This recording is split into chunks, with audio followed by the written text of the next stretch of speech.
Well, good morning, good afternoon, everyone. Welcome back to another exciting Exploring by the Seat of Your Pants broadcast. This is our last show for the week, so thank you for joining us for our fourth week of programs. 32 shows in already, featuring some of the coolest scientists and explorers on planet Earth. We have been all over the globe. Everything we do is on YouTube, so please do check that out. And this is the second part in our two-part mini-series on the space brain hack from the Canadian Space Agency, so I really encourage you to check that out. We'll be sending details on that to all our registered classes.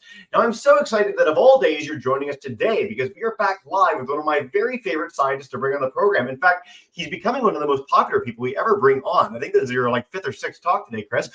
So Chris Derksen is joining us, and he is going to talk about his incredible work going to explore snow and ice in Canada's Arctic.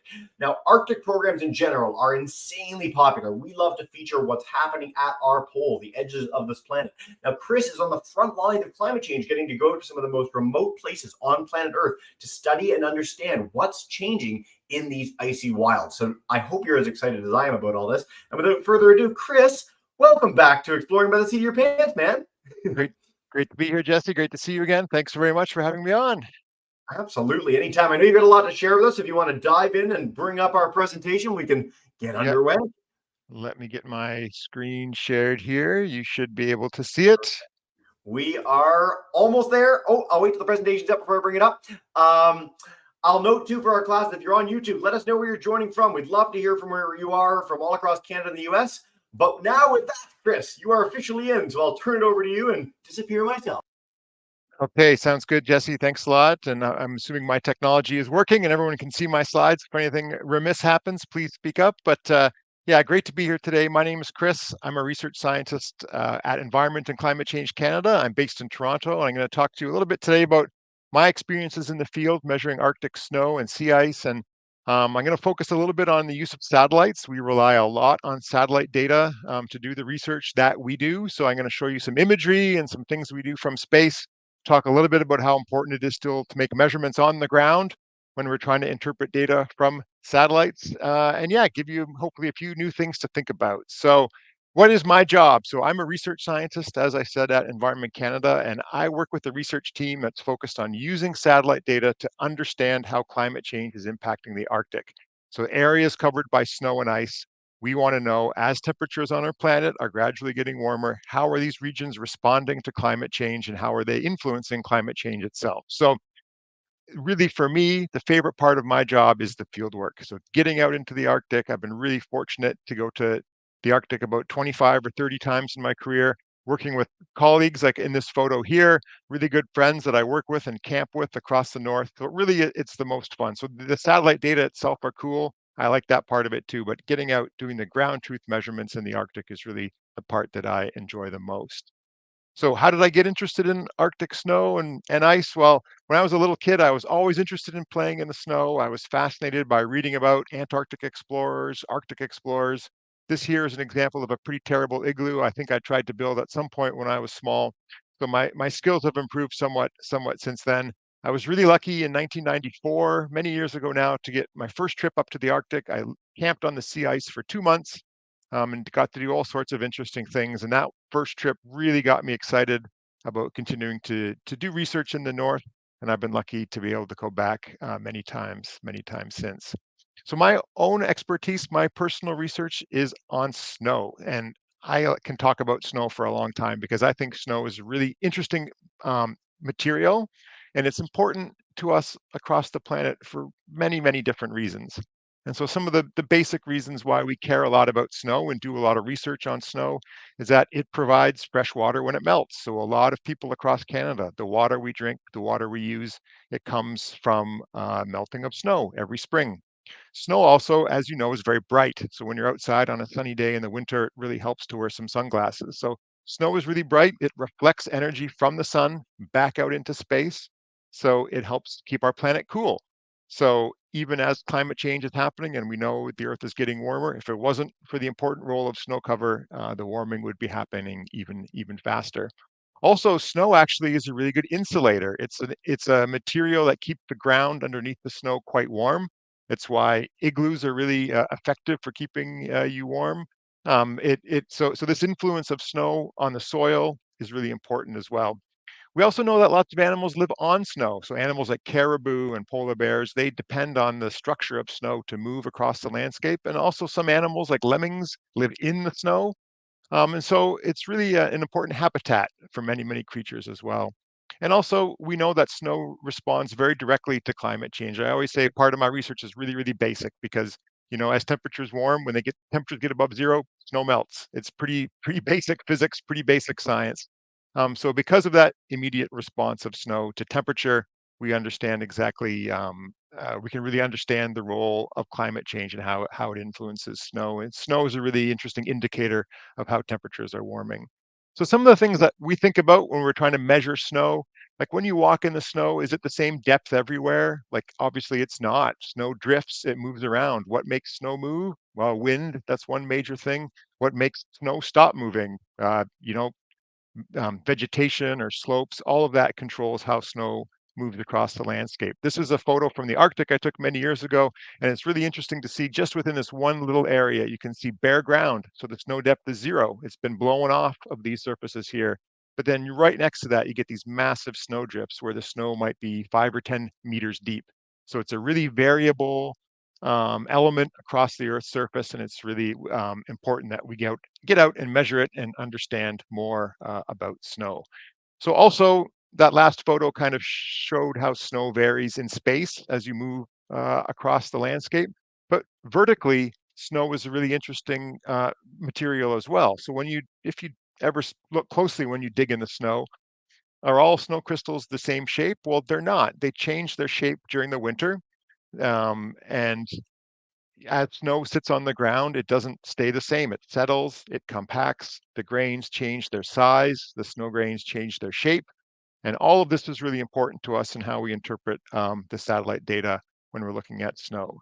So one way to think about how snow grains change is to look at these really cool microscope photos of snow.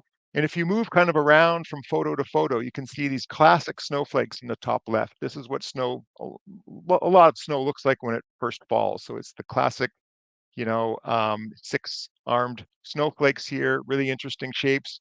We all know that no two snowflakes are exactly the same. They're all slightly different, but we get these really cool snowflake shapes. Then as the snow is older, it sits on the ground. The temperature changes a little bit. The wind might pick up and move the snow around. These nice snowflakes start to decompose into what we just call fragments. So you get these fragments of snow, which are shown here. And then over time, they tend to get more rounded in structure. So this is snow that might be a few weeks old. And then in the Arctic, especially where snow sits on the landscape for many, many months, it gets buried by fresh snowfall layers on top of it. At the bottom of the snowpack, you get these really interesting snow grains that are maybe like the size of your fingernail or your thumbnail. So they're really big. They're faceted, so they have like straight, sharp edges, and you can almost see grooves in them.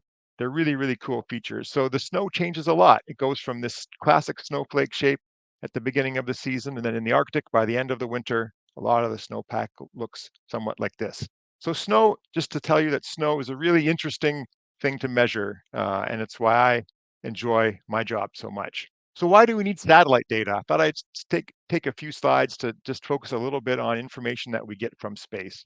Well, the areas on the Earth that are covered by snow are really big. So about 45 million square kilometers of the Earth is covered by snow in the northern hemisphere every winter. So that's a huge area. So we couldn't possibly get out on the ground and measure all of that snow with people on the ground or weather stations on the ground. It's just too much area. So this is a satellite image of North America.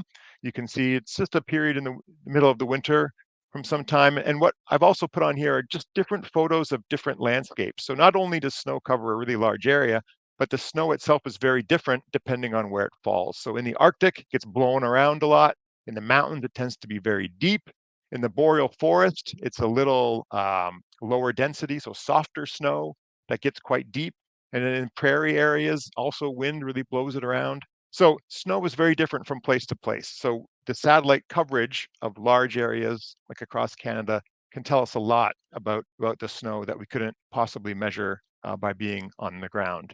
This is another image in the summertime. So you can see the land surface is actually free of snow. It's not white, but you can see Arctic sea ice. And this is a kind of called a false color composite, just how we interpret or visualize the satellite data. So it doesn't look white, it looks a little bit blue, but you can see the Greenland ice sheet really clearly here. You can see sea ice across the Canadian Arctic, glaciers in the Canadian Arctic on Baffin Island here, and sea ice that remains in the summer.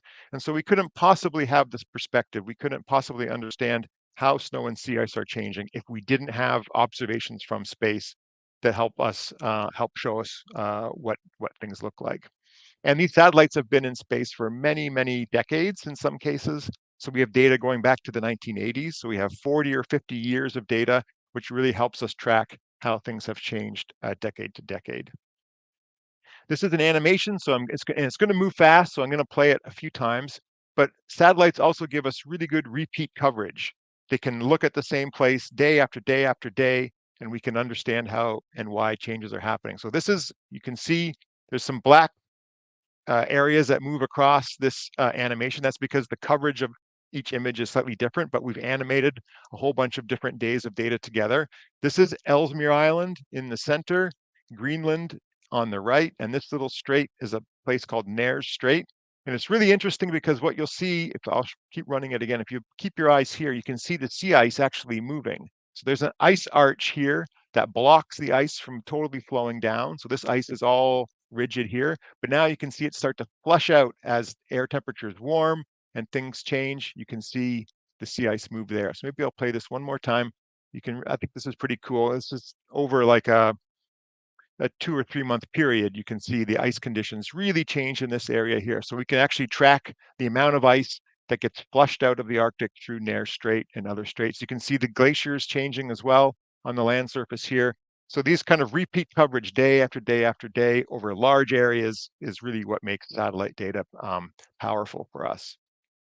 Let me see, change slides here. Now this map is a little bit strange. You might wonder what these colors indicate on this map, but it's another indication of why we need satellite data. So for any point on this map, the color tells you how many kilometers it is to get to the nearest weather station. And in southern Canada, where most of us live, you can see, okay, the colors are red. So that means we have lots of weather stations. You don't have to drive very far, 20 kilometers, 10 kilometers, 5 kilometers. You can find a weather station that's making measurements. But as you move further north, you can see the colors turn green, and in some cases they turn blue. And that means you're 400 or 500 kilometers away from the nearest weather station. So large sections of Labrador, northern Quebec here, the southern Northwest Territories here and the high Arctic islands, hundreds of kilometers between where we have observations. So if it wasn't for satellite data, we would have no idea what was happening in these areas. So that's why, again, why it's really important that we have satellite data. And when we do have weather stations, especially in the Arctic, you often get things like this. This is a precipitation gauge. It's supposed to catch snowfall as it comes down, but these stations are automated. There's no one there to maintain them. So what can happen is they get covered in snow and they don't really work very well anymore. So even where we do have stations, especially in the Arctic, they don't really do a great job of measuring things like snowfall. So we really do rely on information from space to tell us how and why the Arctic is changing. We don't always use satellites. This is an image of an instrument called the Airborne Snow Observatory. This is run in the U.S. It started as a NASA program, and the way the ASO works is there's instruments on this aircraft. It flies back and forth over small areas and gets super detailed information on the snow cover. So this is a watershed that's in California. You can see there's a lake over here, and this is an area where they've flown back and forth with the aircraft many times, and they can map essentially the snow depth across this area in different colors. So we get much more detailed information from an aircraft than we get from space because it's flying closer to the surface, but it's much harder to cover a large area. So it's a trade-off between how much area do we cover and how easy and how often do we get the data. So yes, we don't always use satellites. We use aircraft sometimes as well. So I've said already that we really rely on data from satellites to determine how snow and ice are changing, but we don't just sit back and grab the data from space and see what's happening. We have to go out in the field. We have to make measurements to make sure that we're interpreting the satellite data correctly and to allow us to take the satellite measurement and convert it to something like snow depth, some variable that people need and want to use. So these This map of Canada shows many of the areas where I've been lucky enough to get out and make some measurements. So I'm going to show you some photos now from some of the ground truthing we do, these measurements in the field to make sure we're interpreting the satellite data correctly. So we often go out from a community or from a camp by snowmobile. We bring all of our scientific equipment with us and we get to head out onto the landscape. And I'll just spend a few slides telling you what we do when we're out on the snow measuring it. So this is in this photo here, this is somebody, I can't remember who this is, one of my colleagues using an instrument that is called the Magna probe. It's a really ingenious thing that helps us measure the snow depth, because when I was first starting as a student, we'd stick a ruler in the snow, write down the number, take some steps, measure it again. It was very tedious. And then when we came back from the field, we had to type all those numbers into a computer. Now, with this instrument, it's kind of like a ski pole, has a little basket on it that sits on top of the snow. You press a button and it automatically measures how deep the snow is. There's a GPS unit that is on the person's back here. So it's geocodes all the data. So we know exactly where the measurement was made. We know exactly how deep the snow was just by pushing a button. So it's much easier than how we used to do things. We make a lot of measurements of ice thickness. How thick the ice is really important. And just to show you in the Arctic how thick the sea ice can get, this is us with a handheld auger getting ready to drill a hole into the ice. And you can see we had to put many flights of the auger together. It's more than 2 meters high here. We had to stand on the snowmobile to get enough downward leverage on this. And then this is the same site, the same hole a little bit later. We're just punching through the ice here. There's just water coming up through the hole. So it's about 2 meters, almost 2 meters thick in this area. So if we're cold and we're working, drilling a hole through the ice is a good way to get warm, because it's quite a bit of work. We look very closely at the actual structure of the snow. So this is just a field microscope that we have, helps us determine the size and the shape of the snow grains, because some of the satellite data we're using, it's very sensitive, not just to where snow is, the actual properties of the snowpack, like the snow grain size and shape. So we have to take measurements that tell us a little bit about the character of the snow. And this is just, again, this is one of those, we call them depth hoar crystals. At the base of the snowpack, they get really, really big. This one here is about, 5 millimeters by 6 millimeters, maybe. So a really big thumbnail sized snow grain. I already mentioned that we put aircraft, our instruments on aircraft. This is a picture of an aircraft flying really low, coming in for a landing, but it's got some instruments on here that we use that match what we have in space. But because we have them on an aircraft, we can fly around and measure things exactly where we want to. And then sometimes we have more permanent instrumentation. So this is a site in the Northwest Territories where we measure carbon flux and snow temperature and snowfall and all sorts of different things. But it only tells us things at one point. So really detailed information, but only at one location. So there's always limits to how much we can do on the ground. Now, I just thought I would show you a few interesting things we see. So, of course, the science measurements are super important, but when we're doing these measurements, we get to see some pretty cool things. These are footprints or bird tracks from ptarmigan. So ptarmigan are these little birds here. They're kind of like an Arctic pigeon. They're moving big flocks. They're well camouflaged, but they're very slow moving birds. Actually, they're hard to spook. I think they think they're better camouflaged than they are, so you can get quite close to them and take pretty good photos. This is a cool thing we saw one time where an animal had walked across the snow on this lake and had made dense snow under the footprints of the animal. Then it must have got windy and it blew the soft snow off the ice, but it kept the dense snow from underneath the footprints. So these are kind of inverted footprints on top of the ice. It was pretty interesting to see. Don't see that very often. We see lots of Arctic hares, and this is that same bunny being chased by a gyrfalcon, which is a hunting bird that you find often in the Arctic. We watched this chase scene for many minutes, and happy to report that the bunny was never actually caught, but it was a pretty harrowing few minutes, I'm sure, for that hare. We see a lot of caribou. They travel in large herds across the Arctic. They're a pretty cool animal, and they're really influenced by the snow. So they don't like to go where the snow's too deep, because it's too difficult for them to walk through deep snow, and it's difficult for them to forage for food through the snow. Muskox are probably my favorite animal. So we see a lot of muskox in the north. They tend to stay very still in a sort of protective circle. so you can get some really remarkable photos of these animals as well.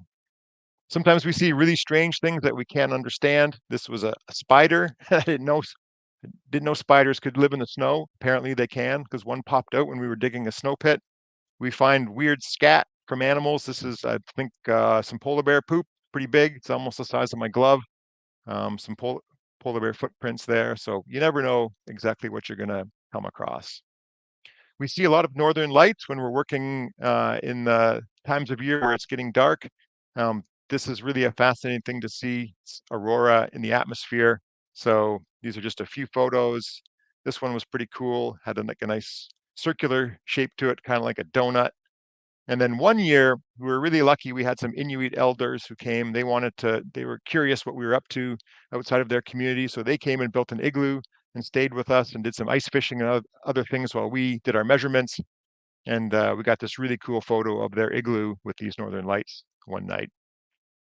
This is called a sundog. This is one of my colleagues standing with his head blocking out the sun.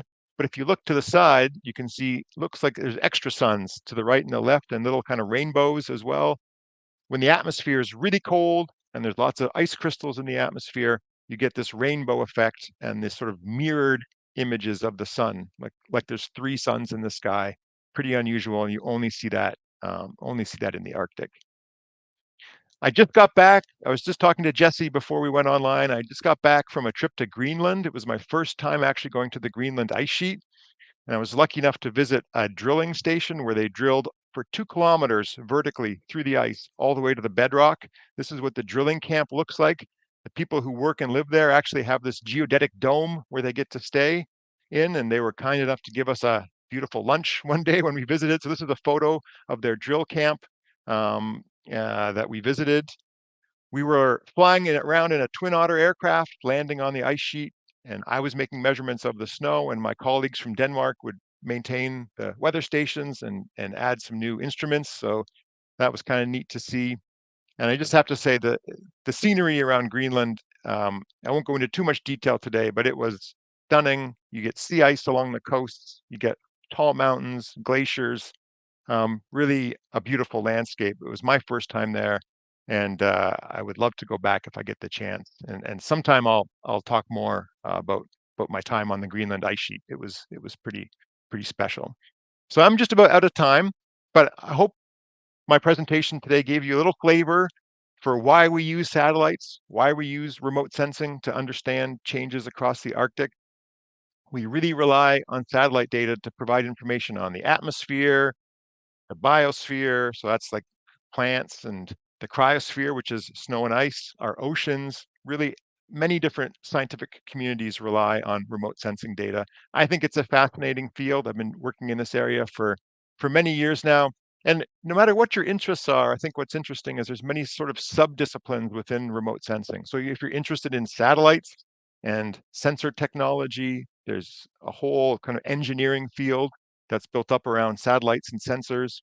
We need experts in launching satellites. We need experts who know how to control the orbit and what orbit to put a satellite in as it rotates around the Earth. We have to do work on what I call algorithm and product development. That sounds maybe kind of boring, but that's like, again, taking the satellite measurements and converting them into data products that people can use. Applied science, whatever kind of fields you want, many of them use data from space. And as I've showed you today from my own career, my work is focused on the validation piece, like getting out in the field and making sure we're interpreting the satellite data correctly. So there's many applications, many disciplines in remote sensing. So if you have an interest in this, just be aware that you can go down many different paths depending on where your interests lie. And then just to finish, I'll point you all to the CSA Brain Hack website here. CSA is running the Space Brain Hack right now, focused on ways to make Earth observation missions more sustainable. So when we think about the pollution that's caused when you launch a satellite, when we think about the materials that are needed to build them and the costs associated with that, what can we do, as a community to make our Earth observation missions more sustainable? That's the challenge for this year's Space Brain Hack. So if your class is interested, I recommend that you take a look at that website, and there's lots of great info there. So I'll stop my presentation there. I think there's some time for questions. I hope you found that interesting. I'd love to hear from you. All right, Well, thanks very much. I'll stop thank you. sharing as well so I can Oh see yeah, you take all. your time. No hurry on stop and sharing. We can have a bit of a conversation. Thank you so much, Chris. That was fascinating as always, and so nice for me to get to see some new footage of some of your more recent adventures as well. Really special the work you get to do. So always a great pleasure to get to share it. I've already put the Space Brain Hack on the YouTube chat for everyone. So if you're tuning in, you have that. I'll email it to all our registered classes as well to keep the excitement going. And please do keep sharing those questions. We've got a few to start off, Chris. So one is, you show landing in the middle of these remote regions, and you got this spindly little weather station sticking up. How does it not blow over? How does it stay there? What's the deal? Yeah, that's a great question. Weather stations are they're the ones in Greenland and actually the ones in Canada as well. They have a very system of guy wires, so they're like attached down, so they have some leverage against wind. And they're also drilled into either the ice. So in Greenland, there's like a plate that gets drilled into the ice itself. And in the Arctic, we can sort of bore holes into the soil and anchor them in that way. So they're quite well anchored, very sturdy structures. But from time to time, I mean, they go many months without anybody being there to look at them. So things do break, things do fall over occasionally. So it's always, you can always, nowadays, you can look at the data in real time remotely, so that the instruments at those stations, they make a measurement, and then the data is transferred by satellite back down to us in the south. So you know when something's gone wrong because the data, the numbers really don't make sense anymore. But sometimes when you show up at that site, it's like, oh yeah, well that tower Ah, fell over. So that's why those numbers look weird. so not a flawless system, but some really cool engineering to make sure they stay in place. Very cool. Thanks, Chris. Miss Collins class, John Black Public School, welcome in Fergus. They want to know what's the deepest ice you've measured. So when you've gone out, is there like a record? Is there ice beyond a point in which you can't measure it? Anything you can share? Yeah, that's a great question. So when we work on sea ice, there's two different types of sea ice. These names are pretty boring, but there's first year sea ice, and that's ice that is recently formed and has only lasted one winter season.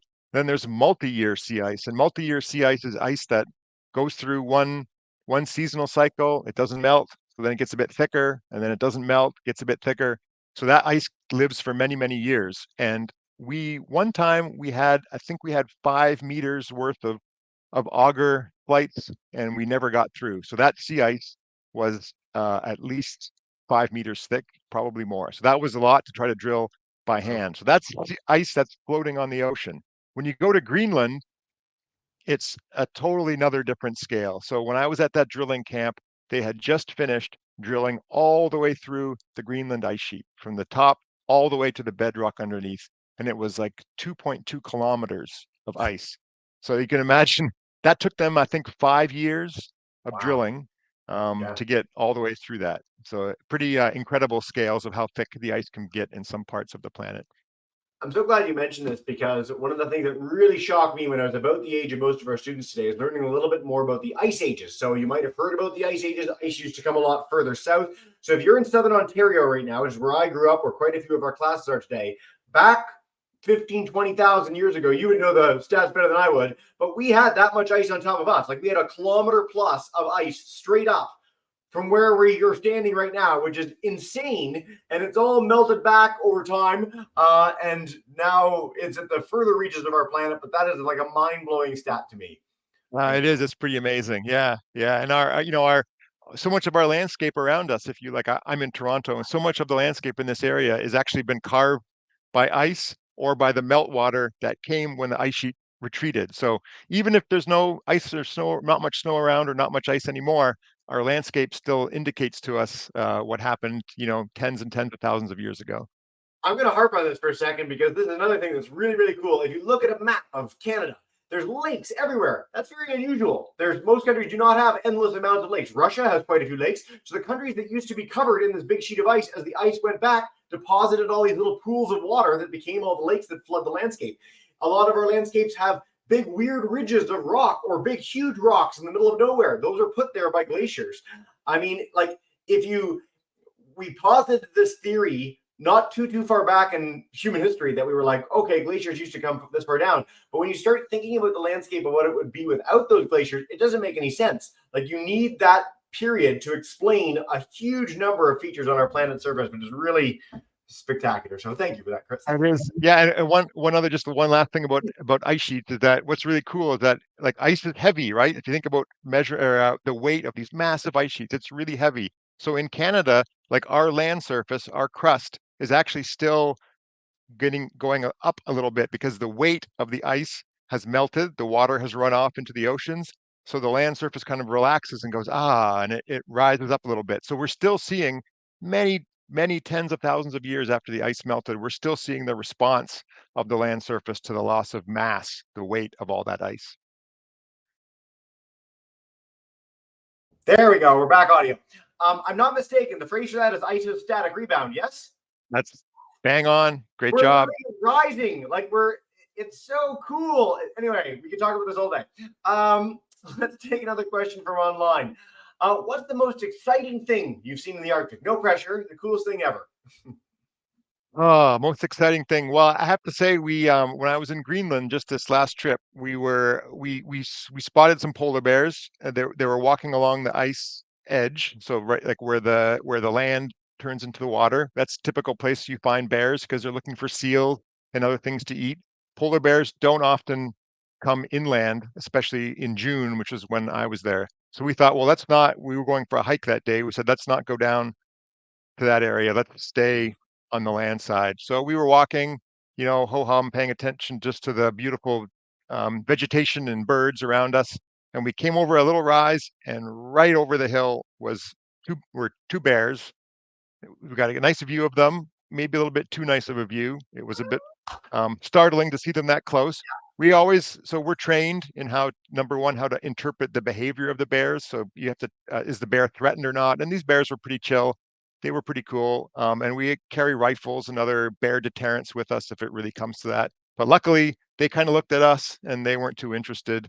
We looked at them and thought we better get the heck out of here. So it ended very well. But that was a highlight for me. To be able to get such a good view of those bears. That's the wildlife. Like, I'm not a wildlife expert, but just being able to see some of that Arctic wildlife is super cool. We actually had on a guy who's like the world bear expert of like bear behavior, and he's like, "Oh yeah, this picture you don't need to worry at all. The bear's 5 feet from me, but he's totally chill. He's looking for salmon." And this other one, the bear's like over there across the valley, but he wants you dead, right? So it's this Yeah. interesting when you learn it. I'm sure when you know what you're doing, it's a lot less nerve wracking than it would be if you just came from that and you had no experience or backdrop. But this is a good question that we had as well, which is, do you feel threatened in any situations? Are there potential dangers when you're out on the ice? Like, this is a fairly remote spot of the world, needless to say, where you get to go. What's the risk? Yeah, I mean, there's some risks. We're certainly like we pay attention to our first aid training, for instance, when you're in a remote field camp or you're in the middle of the Greenland ice sheet. If something happens, you need to be able to do some first aid yourself. But I think the key thing here is that we really trust the people we work with. So I've worked with the same people in the Arctic for many years. We've taken training together. We know each other really well. We support each other really well.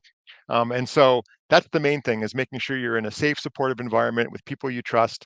Then there are risks, that's definitely part of it.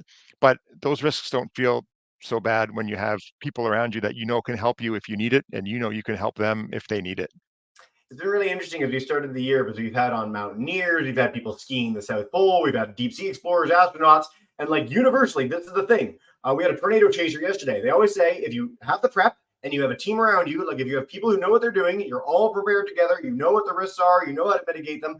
I mean, most people go in with a little bit of, if not fear, at least a recognition of the risks involved. But people don't let that get in their way because they've trained and prepared to make sure that that risk is as minimal as possible. And the result of that is that you get to go to some of the coolest places on planet Earth. So Yeah, I'm really absolutely. glad we got that question in. What gear do you need? So, I mean, it might be different if you're going out for like a day trip on a Twin Otter and then come back versus 2 months out in the ice. But what are the things that you need to pack when you're going out into the field? Yeah, that's a great question. One of our sayings is there's no bad weather, there's just bad gear. So as Mhm. long as you have the right equipment, no matter what the weather is, you'll be fine. And so for us, I've been working in like minus 40 Celsius before. It can be really windy, but I have a nice, like a really warm, jacket, layers, a good hat, face covering. When you get used to it and you have the right gear, you can really work in conditions that you may think that you wouldn't be able to handle. So it starts with really good boots, and then it's just good layers, smart layers, figuring out what exactly works for you. So it's a lot of it's a lot of fleece, a lot of fleece, a lot of the main thing too I should mention is you always want dry things. When your clothes get wet, that's when you're very uncomfortable. So when we're camping in a field environment, we always make sure we have extras of everything. So if something gets wet, you can change into drier clothes. So yeah, it really is it's a gear oriented approach where if you have the right equipment, you'll be comfortable. One thing that's interesting, I'm glad you mentioned fleece, because one thing that we like to highlight in Arctic and Antarctic adventures is that it's often animal furs. It's fleece, wool. It's something. It's not cotton. It's something that will dry the way that like an animal would dry if it got wet itself. It tends to be what keeps you warm. Duck, goose down for jackets, etc. I just find that a fascinating thing, as well as chocolate. I will say, I don't know what your chocolate experience is, but every time we have someone who goes to the Arctic, they tend to have Snickers galore. So is that true?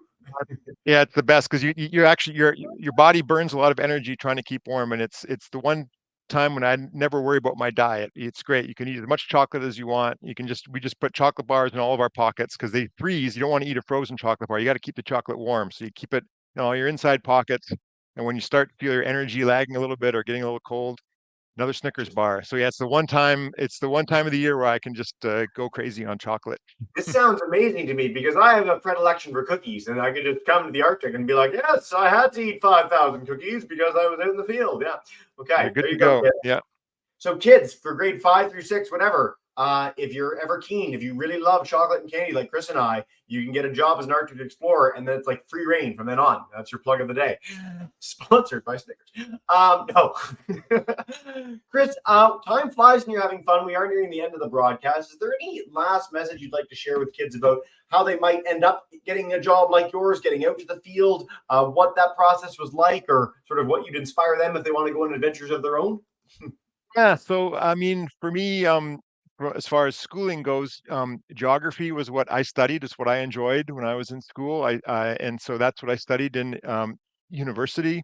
But I think what's really important is just for everyone to find something that you're interested in, and then go after it. So like if work is so much more enjoyable when it's something that you really want to be doing. And so I've been lucky enough to find something that I was interested in as a younger person, and then I was able to get into that as an older person. And then you're doing something that you really want to do, and that's super helpful. And just find that one person. Like you always have to have a mentor or someone who can help you along the way. So don't be afraid to ask people questions. Don't be afraid to ask people for help. People really want to help. That's something I've learned as well. So find out what interests you, and life is better when you're pursuing things that are passionate to yourself. So find things that interest you, find people that help you, ask questions, and go out and explore, which is what this program is all about, right? Chris, no better message than that. Thank you so much. We'll have to have you cut an ad for us at some point. That was awesome. Thank you so much for joining us. Always a pleasure having you on. Excited to bring you back on for Greenland specific stuff in the future, but I want to encourage our classes. Check out Space Brain Hack. Check out Genevieve's program from 2 days ago. It, like this one, is on our YouTube channel. And with that, we'll wrap up. Say farewell to our classes and have a wonderful rest of your